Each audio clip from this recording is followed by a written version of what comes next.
Dr. Somnath Basu, consultant psychiatrist attached to Mon Psychiatric Nursing Home, Kolkata, and other various institutions in and around Kolkata. Today's topic of discussion is depression and anxiety, and I will be briefly talking about few points about anxiety and depression. First point, how often I encounter patients with depression and anxiety in my clinical practice. In this age of fast life and stress, almost if I see 10 patients in a day, out of every 10 patients, 6 to 7 patients complain of depression and anxiety. The incidence and prevalence of these are increasing day by day, considering the various stress of life patients are facing, adjustment problems, stress of job, familial stress, stress of financial stresses, and all these factors. Second point is, what are the most common trigger factors or risk factors I observe in my patients? To start with, there are various trigger factors which I see. For example, loss of a loved one, breakup in relationships, loss of job, which we have seen during the COVID times, and financial problems, stress in job, issues relating to family life, failure in exam, failure to succeed in various aspects of life. These are the various trigger factors which I am facing amongst my patients. Apart from this, there are patients who do not have severe stress to get depressed, but still they have some genetic problem, recurrent depressive disorders in their family members, father, mother, or any second or third degree relatives. They are more prone to get depressed without severe trigger factors or even minimal trigger factors. Which diagnostic tools do I routinely use to assess severity? Actually, frankly speaking, in my clinic, I do not use any tool to assess the severity. I assess the severity by just questioning the patients. We use tool to do any paper or research work. But in my patients, if I see that patient is psychotic depression or having very suicidal ideas, I rate that it is very severe. Otherwise, moderate or mild, approximately according to what the patients say. What percentage of my patients respond to first-line pharmaceutical treatment? Approximately 60 to 70% of my patients respond to the first-line pharmaceutical treatment medicines and given the first prescribed dose which I give, and I advise them to come after 1 month. Actually, these medicines take time to act, at least 7 days to 2 weeks to begin action, and I see significant improvement in 60 to 70% of patients after 1 month. Some patients fail to respond. Maybe medicines do not work, maybe they do not take medicines regularly, maybe they are used to take some drugs of abuse which hampers the action of the medicines. Next point is, how often do I recommend cognitive behavioral other psychotherapy? There are some places which I routinely recommend is psychotherapy, be it cognitive behavioral therapy or family counseling or individual therapy. For example, school-going students, college-going students, failure in relationships which may lead to depression, loss of loved one. Medicines may help, but along with this psychotherapy and behavior therapy and all this counseling, it will be a great help to the patients.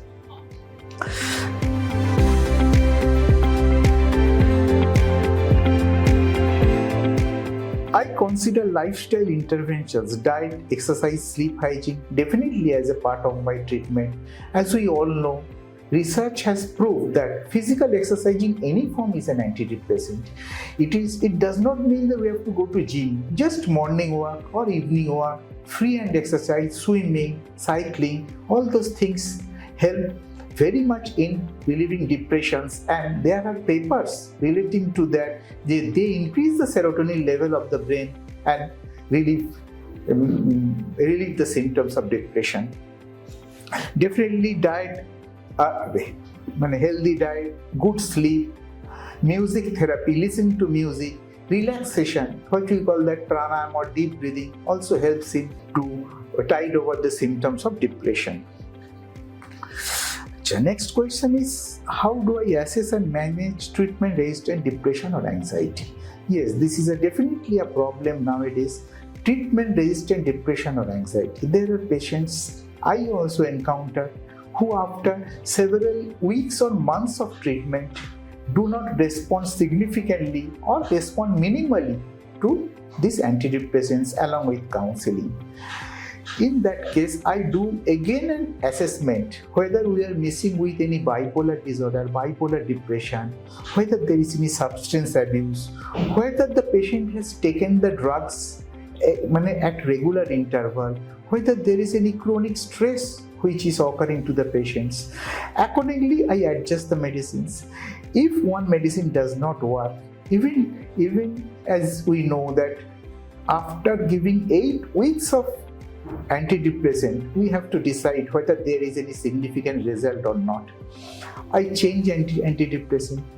If there is no significant, no minimal response or antidepressant response to that particular medicine which I used first, if there is partial response, I give an augmenting agent. There are various augmenting agents now with medicine, with the primary medicine. Otherwise,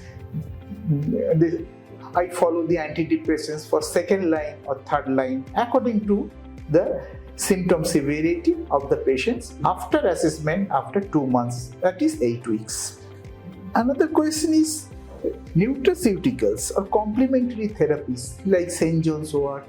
Yes, there are papers regarding that, but actually I have not given that much these medicines, and I cannot comment on this use, at least today. Next is, what is the average duration of therapy for patients to achieve remission? Full remission takes place usually within 6 to 8 weeks, and then we go for maintenance treatment. If a person with first episode of depression with a particular stress gets relieved after 6 months, we can taper off medicine. I also do that gradually. But if the depression is chronic or recurrent depressive disorder, that is every year he is getting depression, or seasonal variety, depression occurring at a particular time of the year, particular season of the year, or there is a family history of depression, there is a suicide in the family, history of depression in father, mother or uncle or any first degree, second degree relative, I continue that medicine for long, even after remission. This is to prevent relapse. And how do I ensure patient adherence to long-term protocols? See, I advise them, give them literature material to go through the internet, see to check how many days you have to take that medicine, you have to adhere to the medicine, take the medicine regularly at the particular time. Don't forget to take the dose. If you even forget to take the dose, you consult me on the next day what dose you will take, and that helps patients to adhere to the medicines. Even in spite of my best efforts, some patients do not take medicines regularly. After the first improvement, after 4 weeks, they stop medicine. Again, after relapse, after 1 year, they come to me. I tell them to adhere to the medicines regularly and to give them literature, evidence as far as possible, to give them some notes and all those advices how to take medicines and how not to discontinue beforehand without consulting me. I tell them that if you get well, it is my duty to tell you to discontinue medicines. If needed, I will do the best. Thank you.